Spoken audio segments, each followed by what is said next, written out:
Pokemon is the most successful media franchise in the world, yet something that always confused me is how little people know about competitive Pokemon. I've been competing in official tournaments since 2011, and to this day the majority of people who find out that I play Pokemon professionally never even knew Pokemon had a competitive scene. I realize that even among people who do know what competitive Pokemon is, there's a lot going on beneath the surface that goes over most people's heads, and I don't always have time to explain when I'm actually playing a match. So I decided to sit down and show you what exactly goes on during a single turn of a Pokemon battle. When thinking about how best to show you what's going on beneath the hood, I first had to choose a match to showcase. I settled on using my 2016 Worlds Finals match here, as I wanted to choose a game that was both recognizable and also easily available to watch with commentary. So if you want to see how things play out beyond the first turn, you can do that. You can also check out my video on the match if you want to hear my thoughts specifically. Anyway, let's talk about the actual match.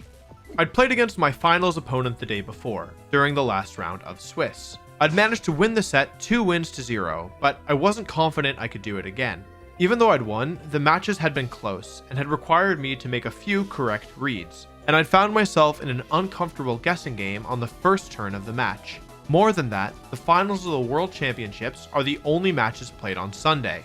Every other game takes place during Friday and Saturday. That meant that my opponent would have a full evening, morning, and afternoon to prepare for our match, which could drastically impact how things went. Therefore, I couldn't be confident that what I had done to win our first set would work again in the finals. Normally, you'd start preparing for a match by identifying which Pokemon you wanted to bring.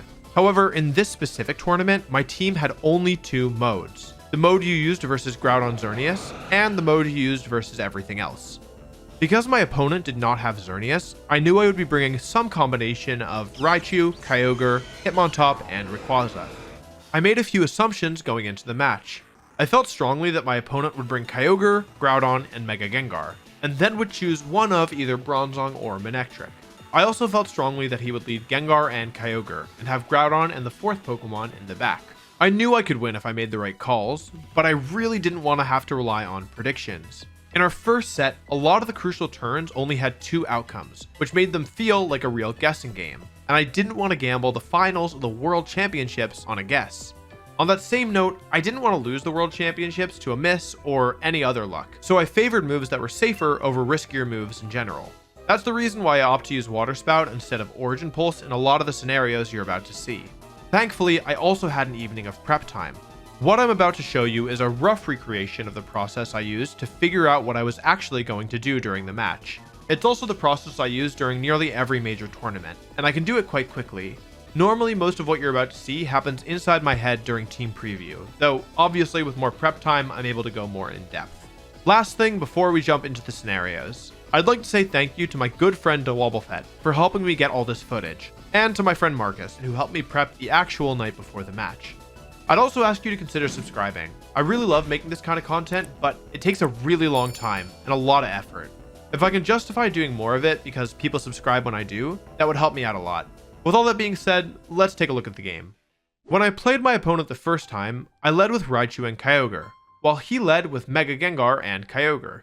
These can be thought of as the standard leads in the matchup. Let's start with the most basic scenario and build out. In this scenario, my opponent protects both his Pokemon turn 1, while I go for Fake Out and Water Spout. This allows my opponent to Mega Evolve Gengar and trap my Pokemon in with Shadow Tag. It opens up a few different turn 2s. My opponent can switch Kyogre into Groudon and Sludge Bomb my Kyogre. But if I go for Volt Switch and Water Spout, I'll KO Groudon and maybe Gengar. They can also stay in and go for Origin Pulse and Sludge Bomb into my Kyogre, but they'll lose their Gengar to Volt Switch and Water Spout, and they won't KO my Kyogre, while I'll be able to reset my Fake Out, allowing me to maintain my offensive pressure. This looks pretty good, right? Well, there's more options my opponent can do. What if instead of protecting turn 1, my opponent instead switches into Groudon and Sludge Bombs? Now I've taken damage, I'm trapped, and I did basically no damage with my moves. There's no way this is the best outcome of turn 1 for me. In other words, we don't want to Fake Out and Water Spout because it loses to switch to Groudon and Sludge Bomb. You might be asking yourself, well, it only loses to one option, right? Isn't that just a read you can make? But here's the thing. I mentioned earlier I didn't want to play the game in a way where I had to make reads correctly in order to win. The reason is because playing in such a way is inconsistent. My goal is to find a path to victory that will allow me to win no matter what moves my opponent makes. So I kept looking. What other options do we have? Well, we can end up in a scenario that we deem favorable if we consider Volt Switch turn 1. We will only consider Volt Switch into Gengar, because if we Volt Switch Gengar and they switch Gengar into Groudon, we can switch out because Shadow Tag is not active. What happens if we Volt Switch Gengar and Water Spout turn 1? Well, the turn can play out in a couple different ways. If our opponent goes on the offensive, they can use Sludge Bomb and Origin Pulse. This interaction is a bit messy, as we KO Gengar, but take a lot of damage on Hitmontop and Kyogre and may even end up poisoned. I think this trade is favorable, but pretty close to neutral. Of course, the turn can go worse for us. If our opponent expects this move, they can protect Gengar and Origin Pulse.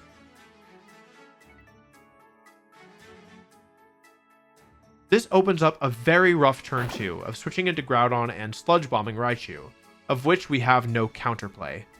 This obviously is really bad, but it's a big commitment from our opponent because if we go for the fake out Water Spout play we were considering, they would take a lot of damage and gain nothing out of it.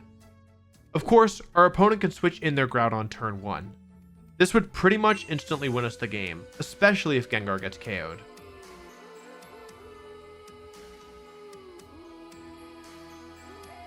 What if our opponent doesn't want to gamble at all on turn 1, and instead tries to play a little slower? They can protect Gengar and switch to Groudon, which totally nullifies our turn 1 play, but also doesn't gain them any ground. This scenario is really complex, so we're going to use it as a basis for the next few talking points. Basically, from here our opponent has 3 main options. Our opponent can attack with both Pokemon, in which case we should KO the Groudon and maybe the Gengar as well. This probably wins us the game.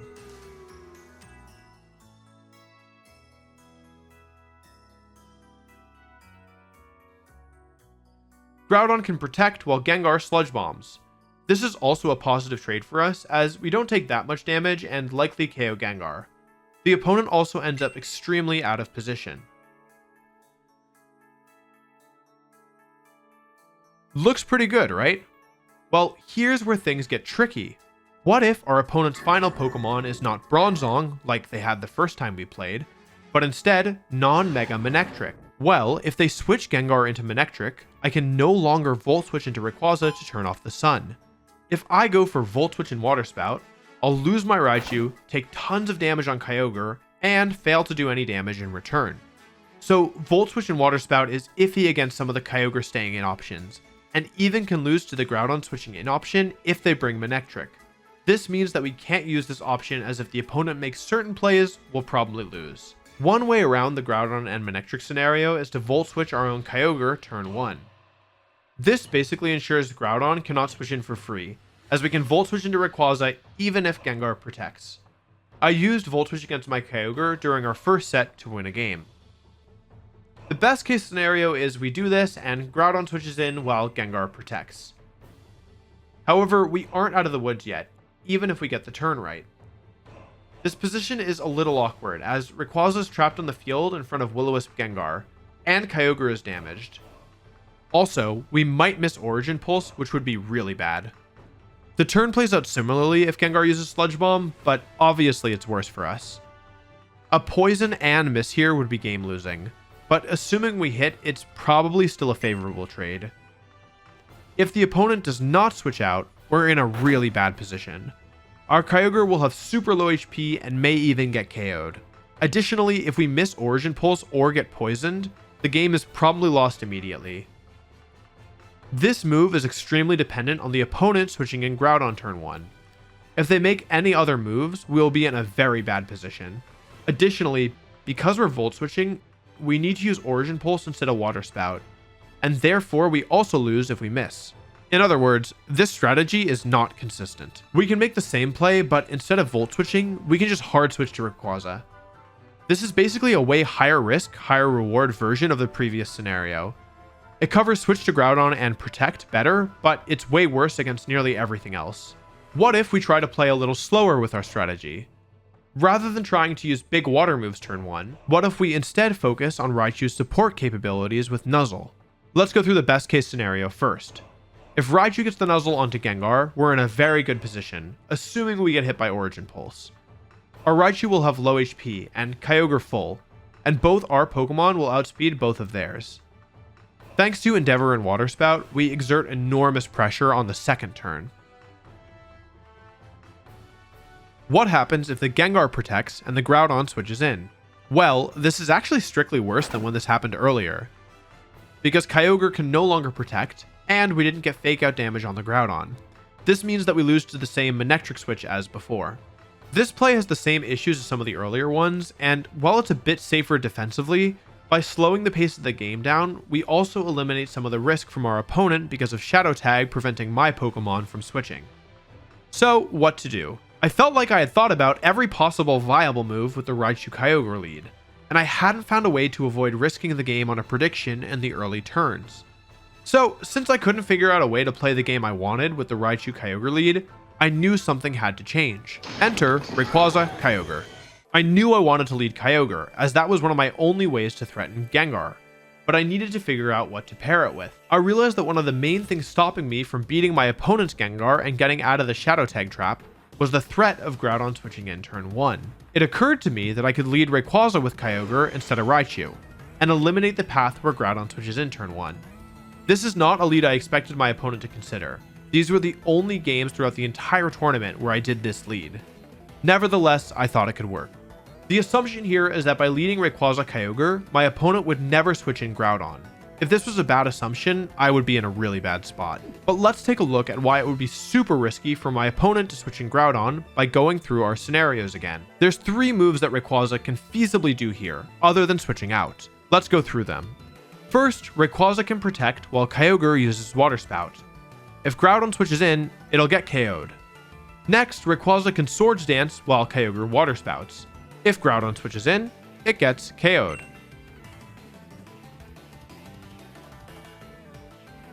Lastly, Rayquaza can Dragon Ascent while Kyogre Water Spouts. If Groudon switches in, it gets KO'd. With Rayquaza on the field, my opponent knows Kyogre is always clicking a water move. Therefore, if my Rayquaza makes literally any move other than switching out, and my opponent goes into Groudon, they will immediately lose Groudon, and depending on my move, Gengar as well. While my opponent could still choose to make this move, there's a few other things at play here. This is the finals of the World Championships, and to risk a game-losing move on the first turn of the World's Finals is very scary. Additionally, there's another very significant advantage to this lead. I'm almost certain that my opponent spent their evening preparing for Raichu and Kyogre lead. This was not only one of my go-to leads in general, it's what I did both games of our first set the day before. In contrast, this is the only time all tournament I led Kyogre and Rayquaza together. I was therefore confident that my opponent would not have prepared at all for this lead. By using something outside my opponent's preparation, I put additional pressure on them, which increases the likelihood of them making a mistake. I also forced them to actually play the game, rather than rely on their preparation. And if my preparation is good, this should always give me an advantage as long as I've covered their options correctly. So we understand that by leading Rayquaza Kyogre, we can be confident our opponent will not switch to Groudon turn 1. How much does this really help us though? With Rayquaza and Kyogre, can we beat the other moves our opponent might go for? Well, we don't actually need to use Rayquaza. By leading Rayquaza, we've made it too risky for our opponent to switch in Groudon. We therefore can switch Rayquaza into Raichu. Let's look at how the turn can play out. First, the option where the opponent protects both Pokemon. There's a big nuance as to how this is different than our original leads. Our opponent can no longer switch to Groudon and protect Gengar, because Gengar just protected. This opens up a few different turn 2 options. If we Volt Switch Gengar and launch a Water Spout, we'll remove Gengar from play safely, which gives us a big advantage. Although we'll take some damage in exchange, we maintain momentum via Fake Out pressure. We also have the option of leaning into our defensive mode, which is very threatening, and can open us up to huge offensive pressure, especially if our opponent predicts an aggressive turn from Kyogre. Let's look at some of the other options our opponent has. What happens if our opponent decides to focus down Rayquaza? The answer is, it does not go well for them at all.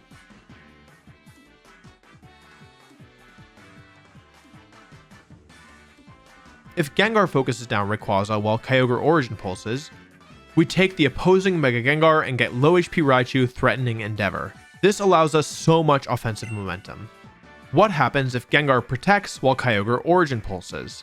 This is a risky move because if Ray goes for Dragon Ascent or Swords Dance, they're not going to do much damage. Even still, we deal some damage to their Kyogre, although our Raichu takes a lot in exchange. This isn't a favorable trade, but it does open us up to take Gengar turn 2, assuming we hit Origin Pulse and KO. While this isn't a good position, it isn't game losing, and more importantly, it isn't super likely. Our opponent really wants to keep their Kyogre alive, and using Origin Pulse without weather when you have both Ice Beam and Thunder, while also protecting Gengar, requires a very big commitment that loses to the majority of my moves. There's a less committal version of the previous play, which is more or less what happened game 2. It's a less committal version of a read from the opponent, as Ice Beam or Thunder are typically better than Origin Pulse here if you expect Rayquaza to stay in. In this scenario, we aren't in awful shape. We get good damage on the Gengar, and our Kyogre should still be able to take one more attack without being KO'd, which can allow us to save it for later. If the opponent doesn't get the poison or misses an Origin Pulse, we're in even better shape. In a Game 1 scenario, this is not a likely move for the same reason that switching into Groudon is not a likely move. It requires a hard read on Rayquaza switching out to be good. Otherwise, other moves are better. If we look at these scenarios as a whole, we can see that there are none where we lose the game immediately, and in the majority of the situations, our position is better than our opponent, or at least neutral. What this means is that regardless of what move our opponent chooses, we should still be in good position to win the game. One move I didn't consider here was the opposing Kyogre using Thunder. As I was switching to Raichu turn 1, it wouldn't have mattered, but as I had airlock up with Rayquaza, I assumed my opponent wouldn't be willing to gamble the World Championships on a 70% accurate move on the first turn. If you're wondering what happens if the opponent does something that we didn't account for here, know that I chose to specifically focus on the situations that I thought were problematic. If our opponent leads Talonflame, Bronzong, Groudon, or Manectric with any other Pokemon, I am in extremely good shape. I actually heard a rumor that my opponent intended to lead Kyogre and Groudon in the finals. I wasn't worried though, as Kyogre and Groudon lead would immediately win me the game, because I can just Dragon Ascent and Water Spout with no drawback. Now, this is obviously a bit of a special case when it comes to Pokemon. We had more prep time than nearly any other match, it was the highest possible stakes, and we'd already played once before. Also, our team sheets without EVs were published online prior to the finals, so we each knew every move, item, and ability our opponent had. That being said, I try to do a less significant version of this on every turn of every game that I play. Being able to look through your options and your opponent's options and make moves that move you towards victory regardless of what your opponent does is very difficult, but it's a more consistent way of playing the game than relying on predictions. It's very rare in Pokemon for a play to be truly perfect without any drawbacks. The trick is to find plays where the counterplay from your opponent is so specific and committal that they are unlikely to go for it. For example, switching Groudon in turn 1 against Rayquaza and Kyogre. This also works for counterplay that is difficult to think of and easy to miss. If your opponent knew with certainty what move you were going to make, they could probably find good counterplay a lot of the time. But that's never a position your opponent should be in realistically. I hope you learned something about Pokemon through this. I feel it is a wonderfully complex and deep game, and despite playing competitively for over 10 years, I still feel I can improve and learn more. If you enjoyed this, please consider subscribing, and let me know if you'd like to see more content like this in the comments. Thank you for watching and for your support.